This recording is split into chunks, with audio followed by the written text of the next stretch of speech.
I can practically hear the questions forming in your mind. Something sounds different tonight, you're thinking. The chronicler's voice has shifted. Your observation is astute as always. You see, in my extensive studies of narrative and voice, I've discovered that certain stories carry with them the resonance of their origins. Tonight's tale has been dormant in my collection for some time, and awakening it has awakened something in me as well. Think of it as linguistic archaeology. This voice you hear tonight is an echo of ancient storytellers, preserved within the tale itself. When I prepare to share such chronicles, I find myself channeling, if you will, the authentic voice of their birth. The chronicler you know remains unchanged, dear friend. I am simply allowing the story to speak through me as it was meant to be spoken. Now, shall we discover together what secrets this voice reveals about the Caravan's shadow?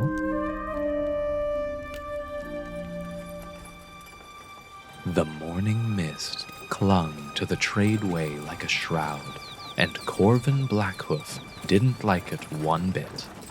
20 years of guarding merchant caravans had taught him to read the signs, the way the horse's ears flicked nervously, the unnatural silence of the ravens, the feeling that invisible eyes were watching from every shadow. "Stay close," he growled to the merchant, Aldrich Goldmantle, who rode beside him in the lead wagon. "Something's not right about this stretch of road." Aldrich laughed, but it sounded forced. "You mercenaries see bandits behind every tree. We've made this run a dozen times without incident." But Corvin wasn't talking about bandits. The reports filtering in from other caravans spoke of something far worse. Entire merchant trains vanishing without a trace. Their goods left untouched, but their people simply gone. The only clue was always the same: strange tracks in the earth. Too large to be human, too precise to be animal. Behind them, the caravan stretched out in a long line, 15 wagons laden with goods bound for Waterdeep, guarded by a motley collection of sellswords, hedge wizards, and desperate folk looking for honest work. At the rear, Corvin's partner Liza Brightblade rode with her hand never far from her sword hilt, her keen elven eyes scanning the tree line for movement. The mist began to thicken as they approached the winding water crossing. Here, the tradeway curved through a narrow valley between two hills, creating a natural bottleneck that had seen more than its share of ambushes over the years. Corvin raised his hand, signaling the caravan to slow. "What now?" Aldrich demanded. "We're already behind schedule." "Listen," Corvin whispered, and then Aldrich heard it too, or rather, he heard the absence of it. The normal sounds of the wilderness had ceased entirely. No bird calls, no rustling leaves, no distant sound of water from the crossing ahead. It was as if the world itself was holding its breath. From the mist ahead came a sound that made Corvin's blood run cold. A rhythmic thumping, like massive footsteps, but accompanied by something else. A wet, sliding sound, as if something enormous was being dragged across the ground. "Cultists!" Lysa's voice carried from the rear of the caravan, barely audible but urgent. "Tracking something big." Corvin's mind raced. The cult of the dragon had been increasingly active along the trade routes, but they'd never been so bold as to attack in broad daylight.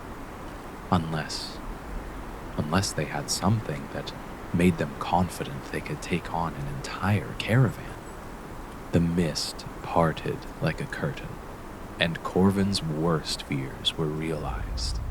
Ahead of them, blocking the road, stood a massive shape that defied easy description. It had once been human, Perhaps, but now it was something else entirely. A dragon claw, one of the cult's most feared creations.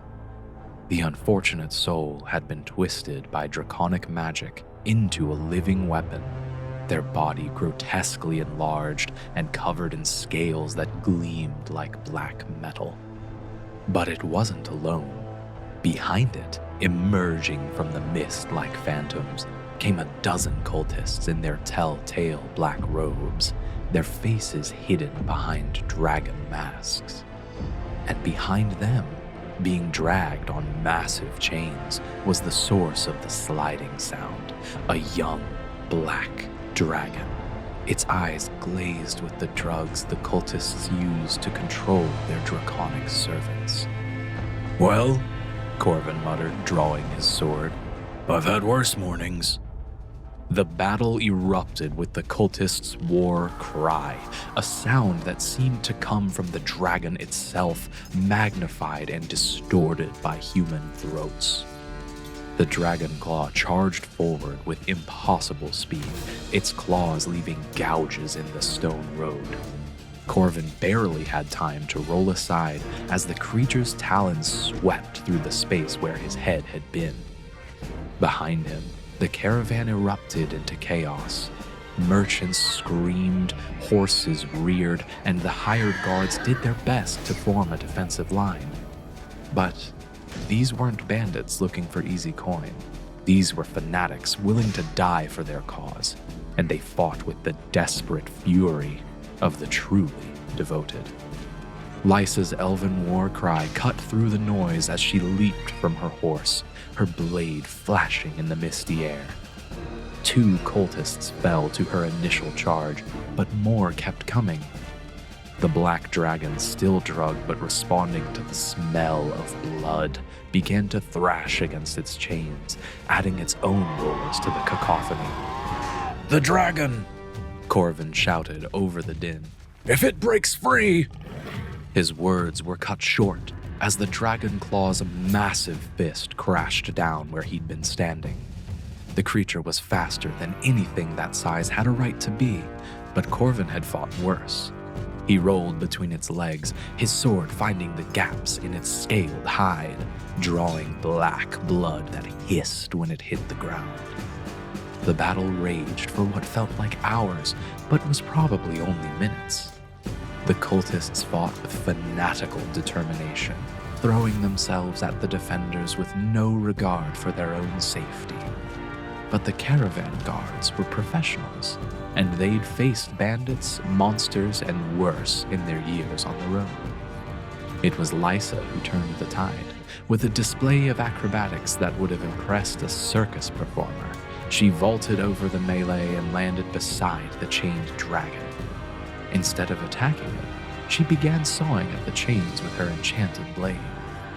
"What are you doing?" Corvin roared, barely dodging another swipe from the dragon claw. "Trust me," she called back. The chains snapped with a sound like thunder, and the young dragon reared up, its eyes clearing as the drug-induced haze began to lift. For a moment, everyone on the battlefield froze, waiting to see which way the dragon's fury would fall. The dragon's gaze swept across the scene, taking in the cultists who had enslaved it, the merchants cowering in their wagons, and the guards who had freed it. Its decision was swift and terrible. With a roar that shook the very hills, it turned on its former captors. The cultists' confidence crumbled as their own weapon turned against them. The dragon claw, still bound to its masters by foul magic, writhed in confusion as conflicting commands tore at its transformed mind. In that moment of hesitation, Corvin struck, his blade finding the creature's heart. The remaining cultists fled into the mist, their dragon masks abandoned in their haste to escape. The young black dragon watched them go, then turned to regard the caravan with what might have been curiosity. "Well," Aldrich said, his voice shaking as he climbed down from his wagon, That's not something you see every day. The dragon lowered its massive head, and for a moment, its eyes met Corvin's. There was intelligence there, and perhaps even gratitude. Then, with a sound like distant thunder, it spread its wings and took to the sky, disappearing into the mist from which it had emerged. As the caravan reformed and continued its journey, Corvin couldn't shake the feeling that they'd witnessed something significant. The cult of the dragon was growing bolder, but they were also growing desperate. And desperate enemies were often the most dangerous of all. The road ahead was clear, but the shadows seemed deeper now, and the mist took longer to burn away under the morning sun.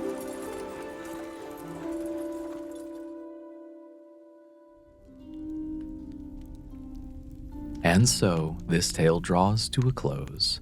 Though its echoes may linger in your dreams, the fire burns lower now. But don't despair.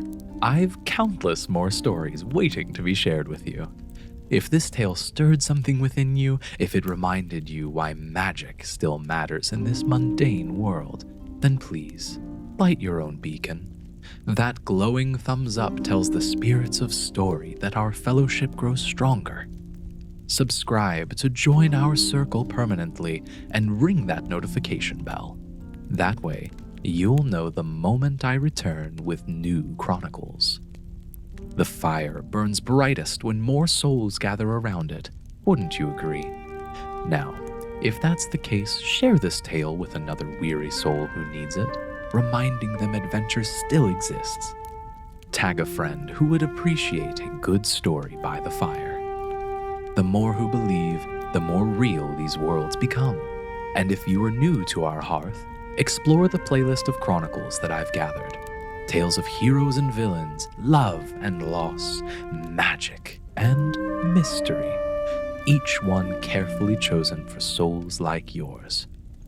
Until the fire calls us together again, may your own adventures be worthy of legend, and may you never lose the wonder that brought you here tonight. Travel or sleep well, brave soul. The long rest awaits your return.